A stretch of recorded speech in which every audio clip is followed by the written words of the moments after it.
Bonjour, nous sommes aujourd'hui réunis, le cœur serré, afin de nous rappeler de l'amnésie qui a empoisonné la France, durant et après la guerre d'Algérie. Cette guerre dont les vagues réminiscences n'ont ni honoré ni reconnu les victimes. Le mardi 11 juin 1957, Maurice Audin, qui n'a alors que 25 ans, mathématicien français et communiste partisan de l'indépendance de l'Algérie, est arrêté chez lui, devant sa femme et ses 3 enfants, par des parachutistes français. Emmené au centre d'El-Biar, il fut torturé en détention et tué par les hommes du lieutenant Charbonnier.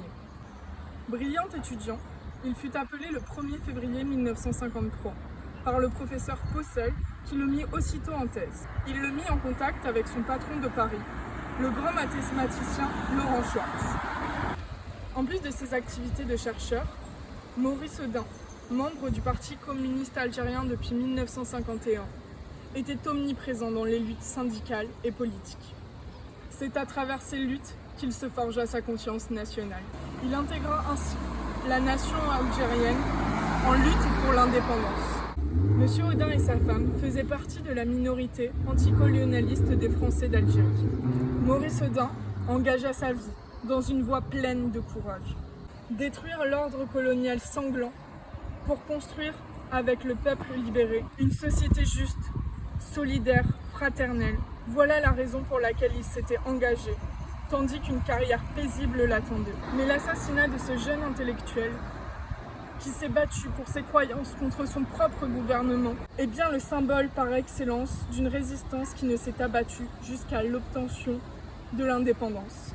Les proches des victimes se sont battus pour cette libération de la vérité, pour que cette démarche de reconnaissance témoigne des crimes de guerre. Car c'est par la vérité seule que la réconciliation est possible.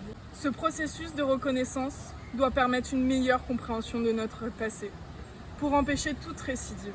Le 13 septembre 2018, notre président, Emmanuel Macron, a reconnu la responsabilité de l'État français dans la mort de Maurice Audin. Ce pas louable marque le début d'une volonté de libérer la parole pour qu'elle concorde avec la vérité historique.